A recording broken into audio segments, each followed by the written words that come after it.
Dans la vidéo d'aujourd'hui, je vais te présenter 8 leçons stoïciennes pour apprendre à mieux se connaître. Il arrive un moment dans la vie où l'on ressent le besoin profond de s'arrêter, de se retirer un instant du tumulte, des exigences, des masques. On s'interroge alors, qui suis-je réellement? Que reste-t-il de moi, quand je fais taire les attentes des autres, les rôles que je joue, les désirs que l'on m'a appris à désirer? Cette quête de connaissance de soi n'est pas un luxe spirituel. C'est une nécessité vitale. Elle détermine notre paix intérieure, notre liberté, notre capacité à faire des choix en accord avec ce que nous sommes. Sans cette clarté, nous vivons dans l'ombre, agissant par automatisme, manipulés par des désirs qui ne sont pas les nôtres. Les anciens philosophes l'avaient compris. Sur le fronton du temple de Delphes, on pouvait lire ces mots « Connais-toi toi-même ». Ce n'était pas une invitation poétique, mais un impératif existentiel. Et pour les stoïciens, cette maxime était un point de départ. Car se connaître, c'est commencer à se libérer. Mais par où commencer?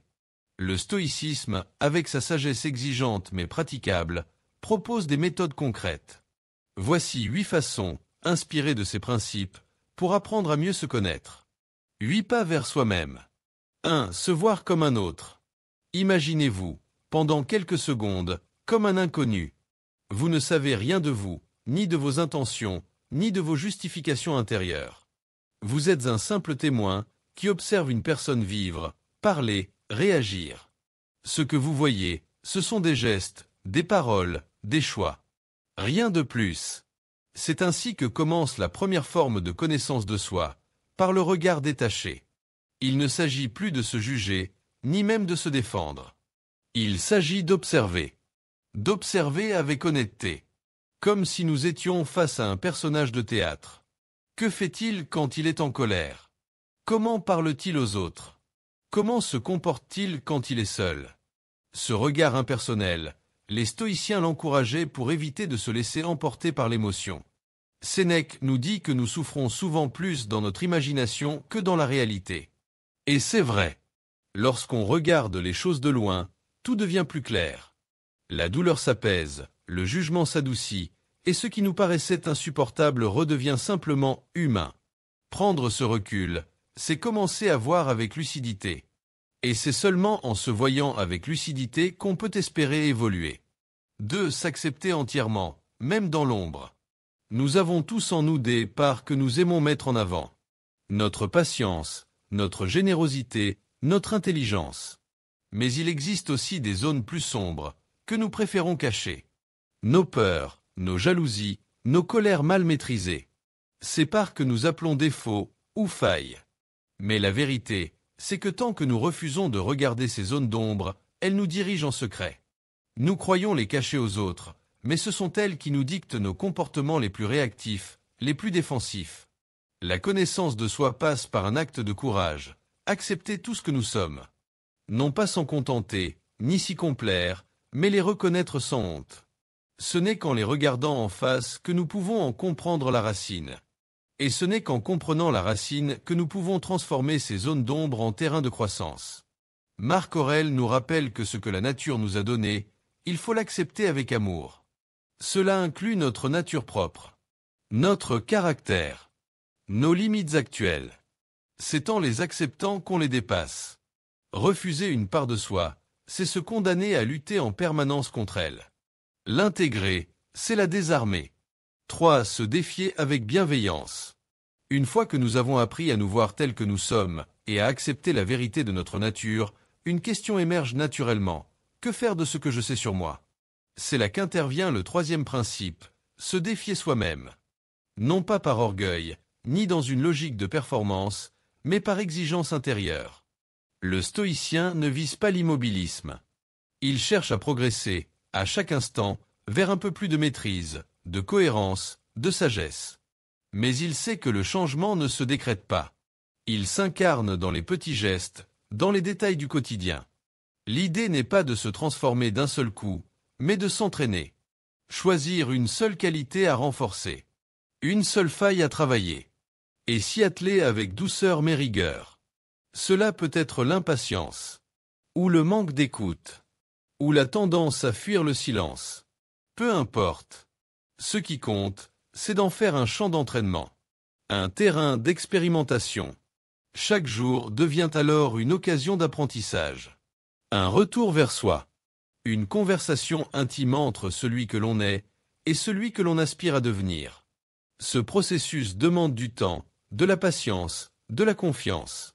Mais c'est ce l'enfaçonnage intérieur qui rend le changement réel, profond, durable. 4. Cultiver le silence intérieur.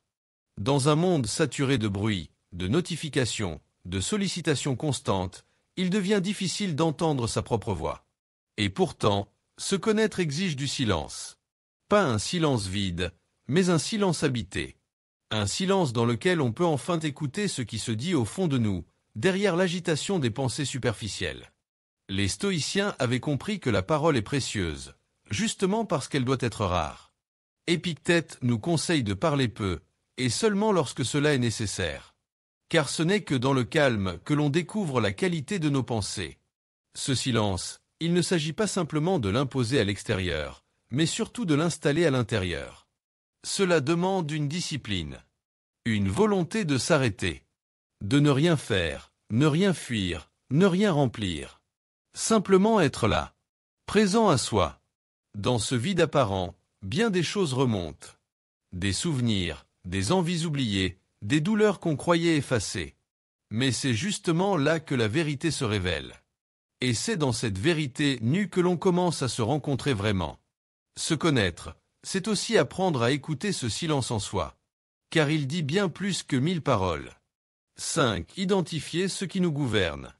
Chaque être humain est gouverné par quelque chose. Un désir, une peur, une blessure, une ambition. La plupart du temps, nous n'en avons pas conscience. Nous croyons choisir librement, alors que nos décisions sont guidées par une force intérieure que nous n'avons jamais vraiment interrogée. Le 5e principe consiste donc à se demander « Qu'est-ce qui me gouverne réellement ?» Est-ce la peur de l'échec? Le besoin d'être reconnu? La volonté de tout contrôler? Ou peut-être la fuite de la solitude? Les stoïciens nous invitent à faire cet examen. Non pour nous culpabiliser, mais pour reprendre la maîtrise de notre vie. Car tant qu'un moteur invisible dirige nos actions, nous ne sommes pas libres. Nous sommes réactifs, enchaînés à un programme que nous n'avons jamais écrit consciemment.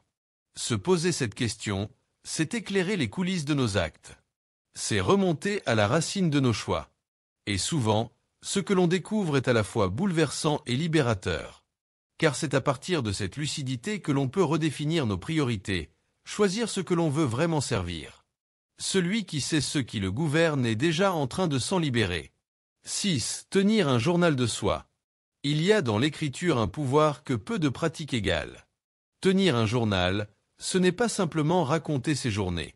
C'est dialoguer avec soi-même. C'est faire le point, mettre de l'ordre dans le chaos, éclairer l'ombre par la parole posée. Marc Aurèle écrivait pour lui-même. Ces pensées pour moi-même ne devaient jamais être publiées. Et pourtant, elles nous touchent encore aujourd'hui par leur sincérité brute. Car elles témoignent d'un homme qui s'interroge chaque jour sur ce qu'il pense, sur ce qu'il ressent, sur ce qu'il doit améliorer. Tenir un journal, même quelques lignes chaque soir, c'est se donner rendez-vous avec soi. C'est créer un espace de recul, où l'on peut examiner ses émotions, observer ses comportements, réfléchir à ses intentions. C'est aussi une manière de mesurer son évolution. De voir, avec le temps, ce qui change, ce qui persiste, ce qui s'approfondit. Écrire, c'est se lire. Et se lire, c'est apprendre à se comprendre. 7. Apprendre à dire non. Il est difficile d'apprendre à dire non. Par peur de décevoir, par crainte du rejet, par habitude de plaire, nous disons oui trop souvent. À des projets qui ne nous inspirent pas. À des relations qui nous vident. À des obligations qui ne nous appartiennent pas. Mais chaque oui prononcé contre soi est une trahison silencieuse. Un éloignement discret, mais profond, de notre vérité intérieure. Dire non, ce n'est pas être dur. C'est être juste. C'est poser une limite, claire et saine. C'est reconnaître ce qui nous respecte et ce qui nous abîme. C'est se protéger sans agressivité, s'honorer sans arrogance. Les stoïciens parlaient de cohérence entre nos pensées, nos paroles et nos actes. Dire non est une façon d'aligner les trois. C'est oser affirmer, Ceci ne me convient pas. Ceci n'est pas pour moi. Et ce courage-là, loin de nous isoler, nous rapproche de notre véritable nature. Car ce n'est qu'en cessant de dire oui à tout qu'on peut enfin dire oui à soi-même.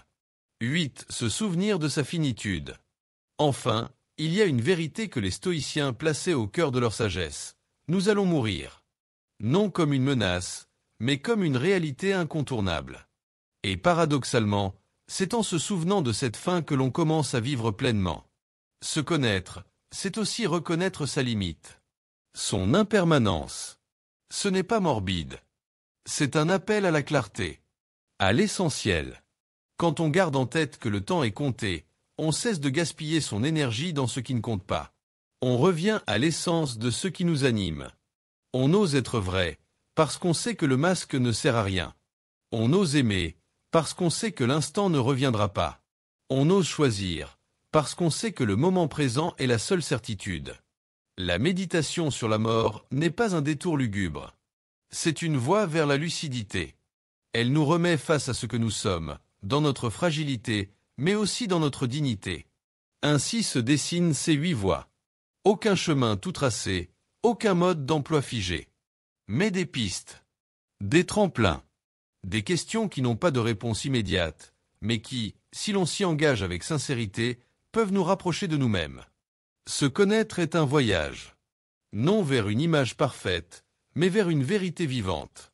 Une vérité que l'on construit, jour après jour, en se regardant avec courage, en s'acceptant avec bienveillance, en agissant avec intégrité. C'est ce chemin que les stoïciens ont emprunté.